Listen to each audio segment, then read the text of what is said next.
Paint पे इसको आप जूम करते रहेंगे, ठीक है।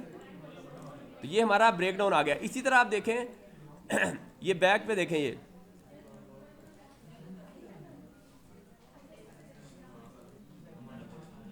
अब बैक पे देखें तो आपकी VDS की किस वैल्यू पे ये इसने ट्रिगर हुआ है ये बताएं ज़रा।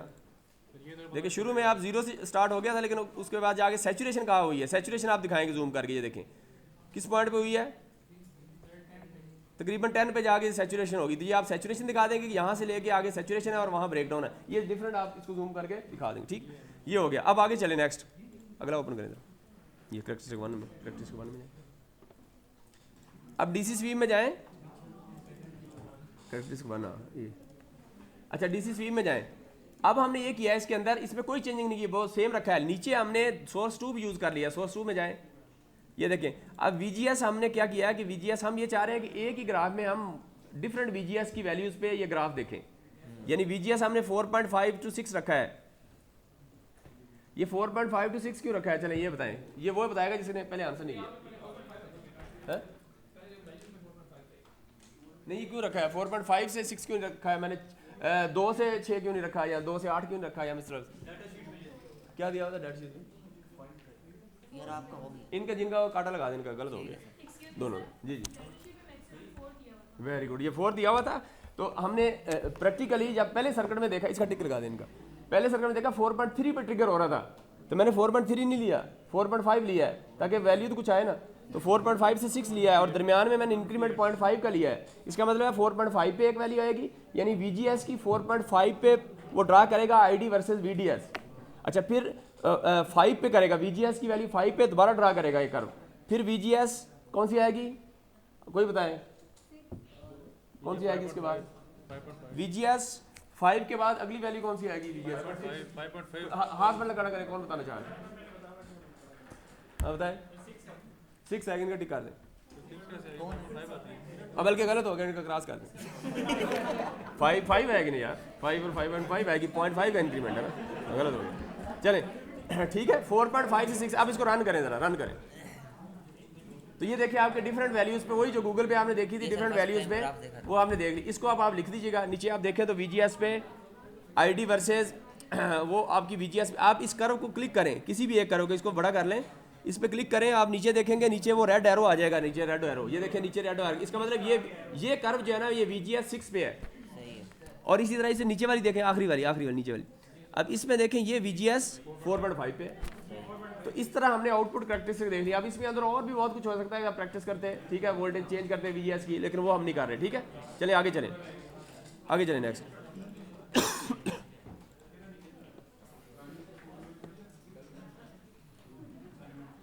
हाँ ये नहीं करते, अब आगे चलें, इससे अगला चलें।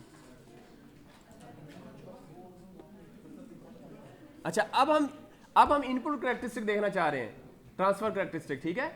वो किन दो के दरमियान ग्राफ था, टिक के लिए बताया कोई भी।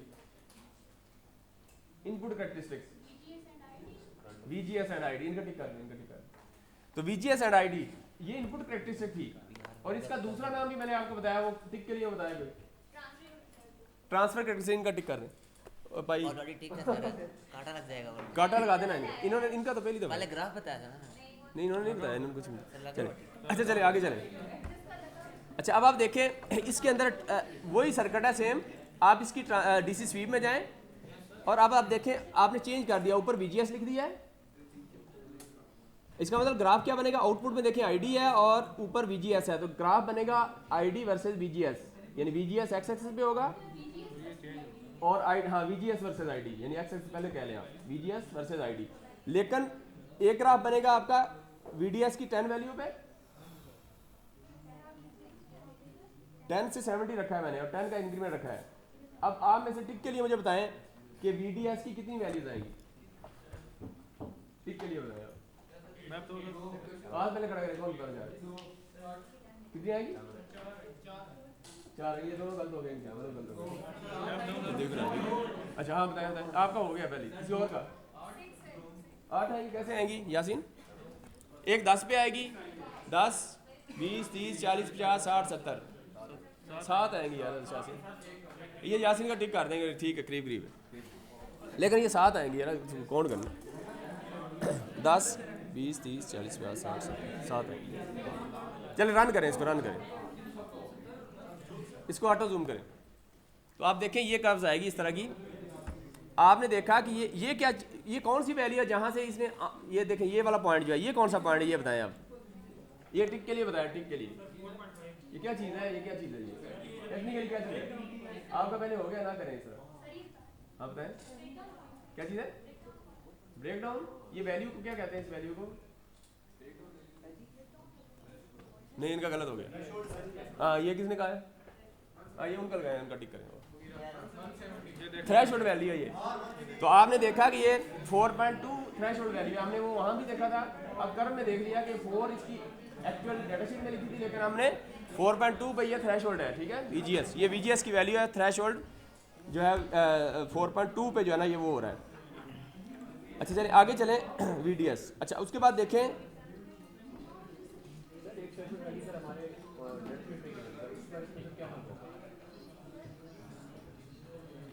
क्या चीज़, अच्छा इसको क्रॉस करें, एक मिनट में आपको इसको क्रॉस करके दोबारा करें, ये ग्राफ ना सारे क्रॉस करके दोबारा बनाया करें, कई दफ़ा वो मिक्स भी हो जाते हैं।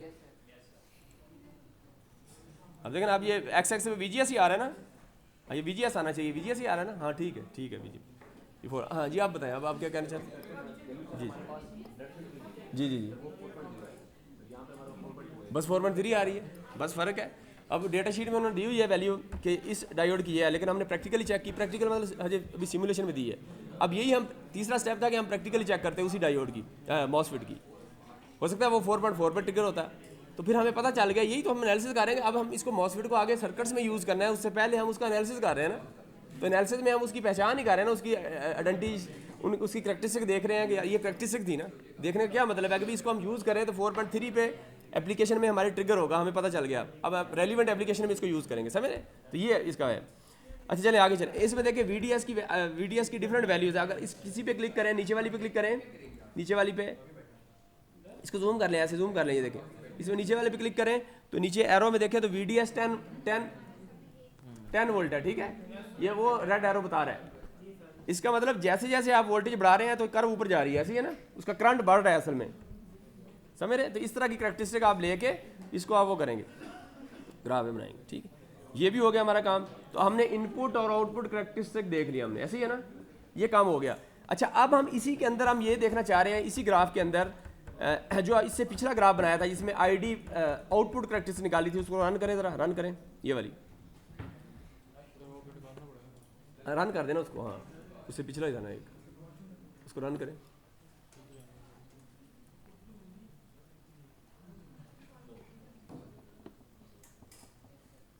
सारे ग्राफ रन करें ना, ये इस तरह मल्टीपल ग्राफ वाला कौन सा, इससे अगला होगा नेक्स्ट, इसको रन कर, इसको ग्राफ बाफ कर दें, इस तो पिछला होना है यार, कौन सा इसका नाम क्या है, ये करैक्टरिस्टिक 2 लिखा हुआ है इसमें, MOSFET DC sweep output characteristic 2, इन तरह इतने कर लेना यार, नज़र आ जाएगा तुम्हें, देखो ना इस तरह कर लो टाइप, हाँ रन कर, हाँ ये आ गया, ठीक है, इसको वाइट करें, बैकग्राउंड वाइट, अच्छा ये आ गया। अब इसमें से गैप हम ज़्यादा करना चाह रहे हैं, इनके दरमियान गैप करते हैं, वैसे ही ज़रा ये भी ठीक है, हम गैप ज़्यादा करते हैं, आप मुझे पॉइंट्स के लिए आइडिया दें इसका गैप ज़्यादा कैसे करेंगे।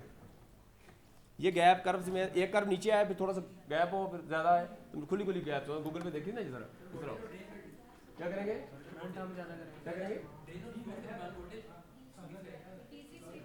कौन सी वोल्टेज बढ़ाएंगे,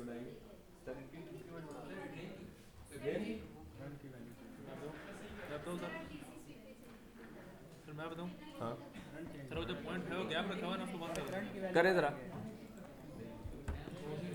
इसके अंदर देखें ये जो आपका VGS है, VGS की 4 और 4.5 रखी है ना, इसको हम ये कर देते हैं 4 से 10 कर देते हैं फॉर एग्जाम्पल, और इधर इंक्रीमेंट हम 2 का रख लेते हैं फॉर एग्जाम्पल, रन करें ज़रा, तो ये देखें खुली हो गई, समझ रहे हैं, इंक्रीमेंट है सर, हाँ इंक्रीमेंट किया ना, ये देखिए इस तरह होगी, समझ रहे हैं।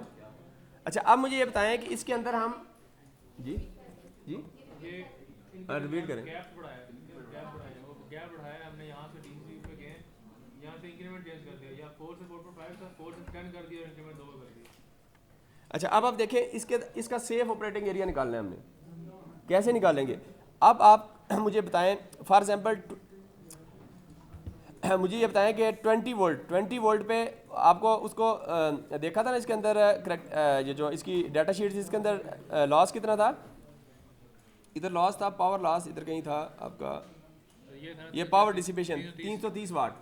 अब आपने हर कर्व पे देखना है कि 330 वाट कहाँ मारना है, हर कर्व पे देखें और उस पर सर्कल लगाते जाएं, फिर सारी कर्व पे आ जाएगा। जैसे आ जाएगा उसको लाइन लगाएं, उससे नीचे वाला ऑपरेटिंग सेफ ऑपरेटिंग एरिया हो। तो करेक्टिस से कर्व हमने निकाल लिया, अब सेफ ऑपरेटिंग एरिया उस कर्व का निकालेंगे तो पहला पार्ट हमारा ऑब्जेक्टिव कंप्लीट हो जाएगा, ऐसी है ना? तो अब आप करें, ज़रा करें, अब निकाल के दिखाएं मुझे। पहली कर्व ऊपर वाली दें, ज़रा ऊपर वाली कर्व में देखें तो आपका जो करंट है तकरीबन ये देखें 0.8 के है, यानी ये 800 एम्पेयर है, 800 एम्पेयर, ऐसी है ना? और नहीं 800 0.8 के है ना? 0.8 के क्या होता है यार? 800 नंबर का 800 होता है। अब 800 इधर है, 800 है तो इसको मल्टीप्लाई किससे करेंगे तो 300 वाट आए, 350 था ना, कितना था? 330 था।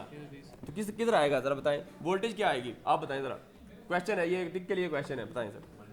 ये कर्व ड्रा होगी आपकी, कर्सर ले लें, कर्सर ले लें, ये देखिए कर्सर ले लें, एक कर्सर को इस तरह मूव करें, मूव करने के बाद आप देखें आईडी और वीडी देखते जाएं, ठीक है? आईडी वीडी देखें, कर्सर ले लिया आपने, बताएं शाह जी, दसो ना कुछ। कर्सर 2 को लें फॉर एग्जांपल, ये देखें, अब इसमें देखें वाई एक्सिस की वैल्यू कर्सर 2 लिया है तो वाई एक्सिस की वैल्यू क्या है? y2 होगी, करंट होगा, y2 करंट होगा, और जो x2 होगा वो आपकी वोल्टेज होगी, ऐसी है ना? लेकिन इससे पहले आप इसको क्या करेंगे, इस पर क्लिक करेंगे, इस पर क्लिक करेंगे ताकि कर्सर उसी को ले, पहले कर्व पे क्लिक करेंगे, इस पे कर्व पे क्लिक करें पहले, ये इस कर्व पे हुआ बस, हाँ ठीक है। अब आप देखें इसमें, अब आप मुझे बताएं कि इसकी वैल्यू क्या है भला? x2 कितना है? 5.8, ये देखें 6.2 फॉर एग्जांपल, ये 6 है, अभी 6 पे ले जाएं, 6 है और 6 के बाद मुझे बताएं कि 6 क्या है, 6 की वैल्यू क्या है, 6 क्या होगा? ये करंट की वैल्यू निकालना चाह रहे हैं, करंट को वोल्टेज से मल्टीप्लाई करके 330 निकालना है हमने, वो ऐसा रीजन निकालना है इधर। सर वो इधर आएगा, यहाँ पीछे करके, यहाँ पे करके, हाँ हाँ करें ज़रा, 0.375 वोल्टेज आएगा, 0.37 और आगे मल्टीप्लाई करें इसको, तो देखें ना 0.375 multiply by 800 ampere equal to 330 watt आता है। Very good. अब बताएं कि किधर आएगा, ज़रा इसको जूम कर लें थोड़ा सा, इधर जूम करें, अब बताएं किस रीजन में आ रहा है, इसको मूव करें, एक्स की x2 की वैल्यू कितनी आएगी? 375, 3.7 है, ऐसी है ना? और वोल्टेज कितनी आ रही है? y2 कितनी आ रही है? y2 सर हमारे पास, y2 कैसे आएगी, वो तो इंडेफिनिट है, y2 सर हमारे पास 394। अब इसको मल्टीप्लाई करें, कितना आता है? कैलकुलेटर से करके दिखाएं, ये 330 या उससे कम आता है, 330। देखें एक कर्व के ऊपर डिफरेंट पॉइंट्स हैं वोल्टेज और करंट के, ऐसी है ना? अब उस कर्व के ऊपर कोई भी पॉइंट लें और उसके करंट को और उसके वोल्टेज को मल्टीप्लाई करें, कभी आएगा 100 वाट, फिर आप थोड़ा सा आगे चले जाएं 200 वाट आ गया, उससे आगे जाए 300 वाट, एक पॉइंट आएगा जहाँ 330 वाट होगा, वो असल हमारा पॉइंट है कि जहाँ तक हमारा सेफ ऑपरेटिंग एरिया, यानी यहाँ तक सेफ चल सकता है क्योंकि उसकी वाटेज लॉस दिया हुआ है डाटा शीट में। तो 330 वाट से आगे नहीं लेके जाएंगे हम इसको, यानी उसका लॉस जब इतना आएगा वो उस कर्व का हमारा पॉइंट आ गया, ऐसी है। फिर दूसरी कर्व में जाएंगे आप, ठीक है? ये आप फारग टाइम करना, ये अभी इसको थोड़ा टाइम लगेगा, ठीक है? आप स्कून से हर कर्व के ऊपर निकाल लेंगे, सर जूम करके निकालते जाएंगे, सही है? कर्सर से आप कर्सर की हेल्प से निकाल लेंगे, ठीक है? हाँ हाँ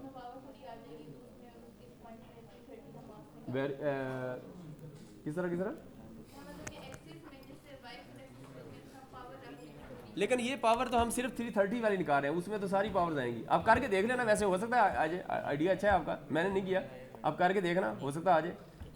तो अभी नहीं करेंगे फिलहाल, अभी टाइम लगेगा इस तरह के नए आइडिया पे। अच्छा चलें आगे चलें नेक्स्ट, ठीक है? इस तरीके से आप सेफ ऑपरेटिंग एरिया एक कर्व का निकाला, फिर उसके बाद दूसरी कर्व पे आएंगे, दूसरी कर्व पे एक पॉइंट आएगा। फॉर एग्जाम्पल कोई पॉइंट आता है, शायद ये प्रिंट करो, प्रिंट स्क्रीन करें ज़रा, प्रिंट स्क्रीन करें, प्रिंट स्क्रीन करने के बाद ये प्रिंट स्क्रीन करें, इसको पेंट में लेके जाएँ ज़रा, पेंट सिंपल पेंट में लेके जाएँ, ये सिंपल पेंट में ले जाएं, ओपन करें, पेस्ट करें इसको, पेस्ट करने के बाद फॉर एग्जांपल ये पॉइंट आप खुद ढूंढेंगे, मैं जस्ट इसमें देखें ये सर्कल लें ज़रा, रेड करें, और इसमें फॉर एग्जांपल आपकी कोई वोल्टेज और करंट की वैल्यू आई, इस पे ये कर दें, सर्कल कर दें। 3D पेंट ना खोलें, वो दूसरा खोलें पेंट, इसमें भी हो जाएगा स्केच पे ना। दूसरा खुल जाता है, देखो ना, इधर करो बाद में तो सिर्फ कॉपी करेंगे। पेंट, ये है ना पेंट, ये है ना, ये जी जी वेरी गुड। ये क्या क्या है और वोल्टेज क्या है उसके अगेंस्ट?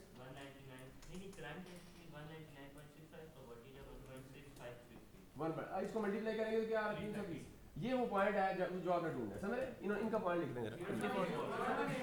इनका अगर एक लगाया दूसरा लगाए इनका, ये ठीक है। अच्छा चल, अच्छा ठीक है। अब आप देखें इसमें फॉर एग्जांपल ये जो जिस तरह उन्होंने बताया, ये पॉइंट आ गया, फॉर एग्जांपल ये आ गया, इसको सर्कल करें ज़रा, ऊपर जाएं, यहाँ से सर्कल लें, इसको रेड करें और इस पर सर्कल लगाएं ज़रा।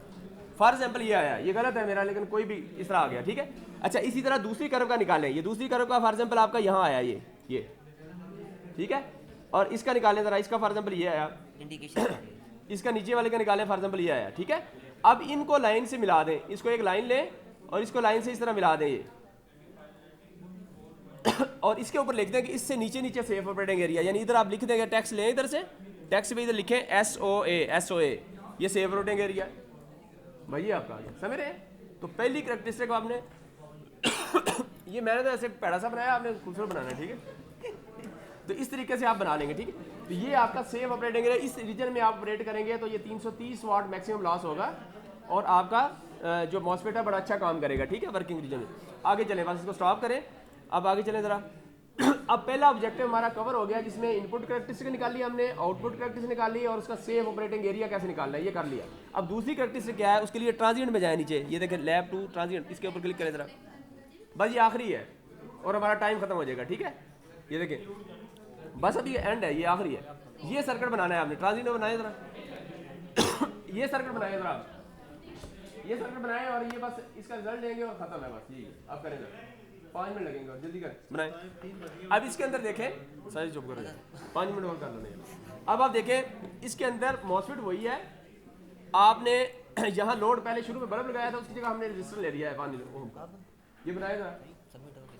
सोर्स आपका 20 वोल्ट ही है और VGS हमने क्या ले लिया है, VGS हमने ये क्लॉक वोल्टेज ले लिया है, यानी हमने सिग्नल ले लिया है जो कि साइनोसाइडल तो नहीं है, क्लॉक है, यानी पॉजिटिव नेगेटिव सिग्नल होगा, ठीक है।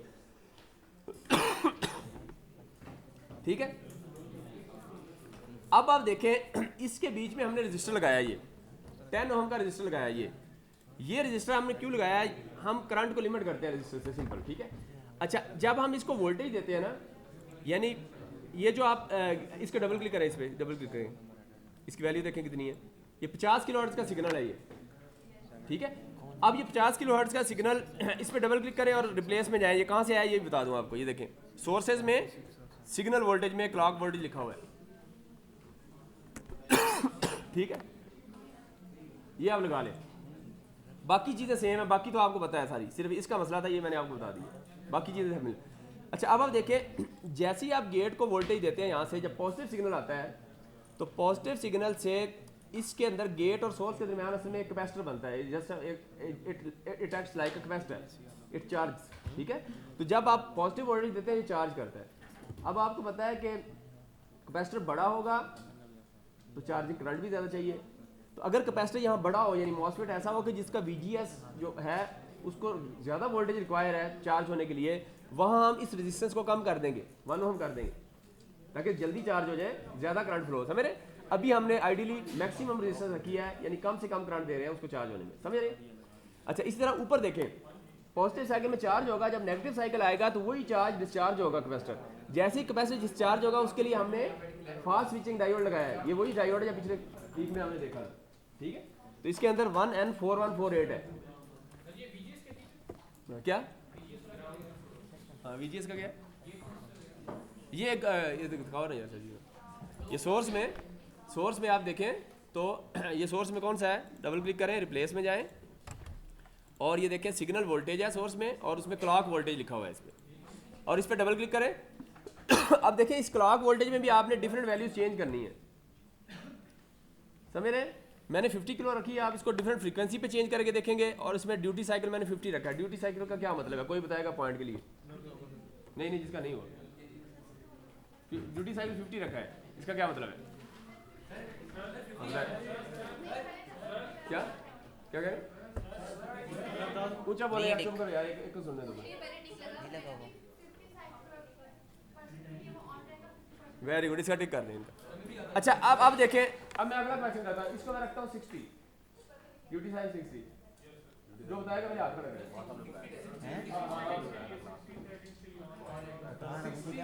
सेकंड नहीं है, 60 टाइम कोई भी रख सकते हैं, फ्रीक्वेंसी चेंज करेंगे चेंज हो जाएगा, लेकिन ये साइकिल 60 जो भी टाइम होगा उसका 60% है टाइम ऑन रहेगा। खत्म करो यार, हाँ 40% ऑफ रहेगा, ठीक समझे। अच्छा अब आप देखें ये वोल्टेज आपकी 12 वोल्ट ही है, इसको चेंज कर सकते हैं। अच्छा नैनो सेकंड, राइज टाइम और फॉल टाइम, ये क्या चीज़ है? राइज टाइम और फॉल टाइम, ये देखें 10 नैनो,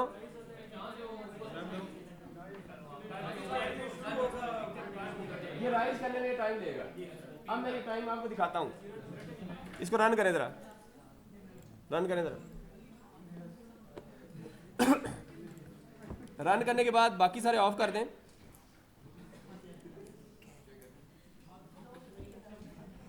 वीपी सिग्नल ऑन कर लें, जो राइज ऑफ देखना है चाहे, बाकी ऑफ करें जरा और ऑटो जूम करें। देखें हमने सिंपल क्या किया है, इसके अंदर कौन कौन से सिग्नल है हमारे पास। एक आपका आईपी सिग्नल लिखा है, इसको इनपुट सिग्नल किया है। ये जो वीजीएस सिग्नल है इसको हमने इनपुट सिग्नल कह दिया, आईपी सिग्नल। इसका नाम रख दिया, इस पर डबल क्लिक करेंगे, ये वोल्टेज प्रोब लगाई है, इसको आईपी सिग्नल किया। शायद नाल करो, उससे वोल्टेज प्रोब से क्लिक करें, वोल्टेज ये वाले इस पर क्लिक करें ना, ये आईपी सिग्नल लिखा हुआ है, ठीक है, ये इनपुट है, ये हम देख रहे हैं फिलहाल।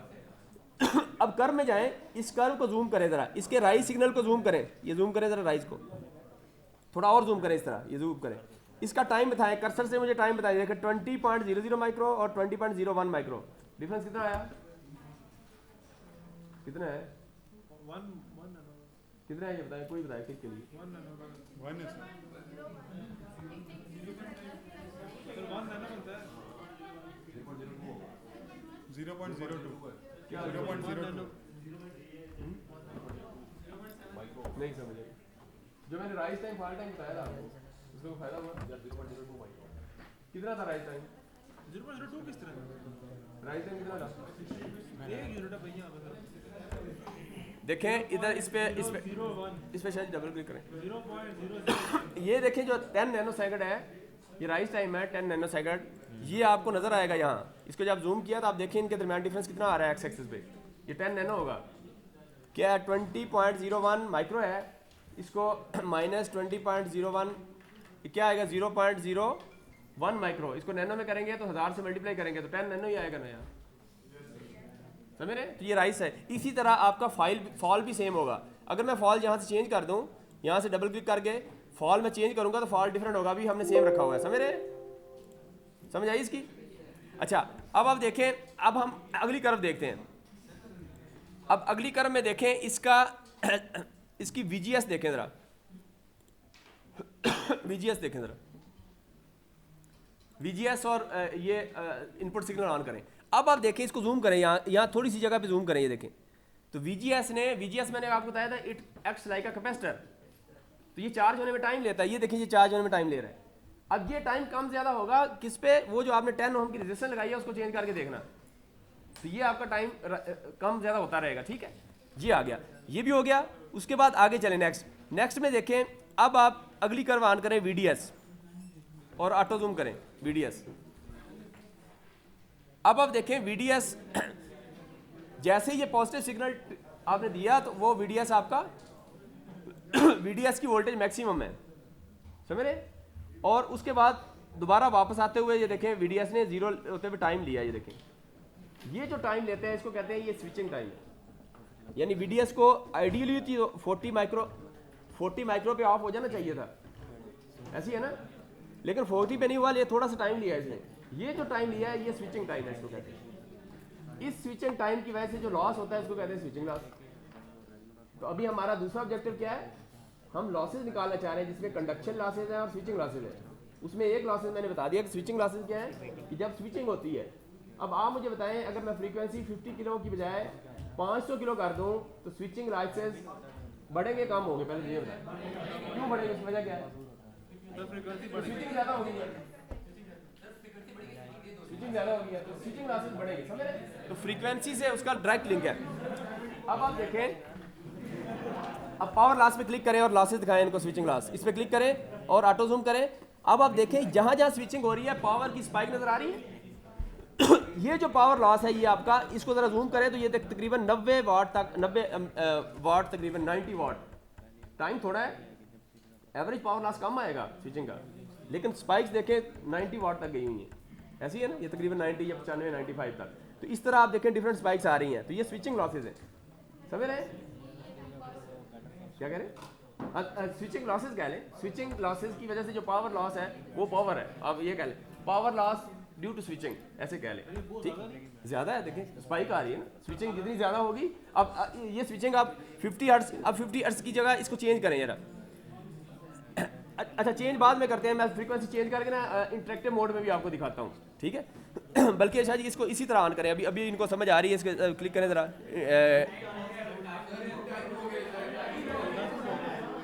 3:10 हो गया। बस ठीक।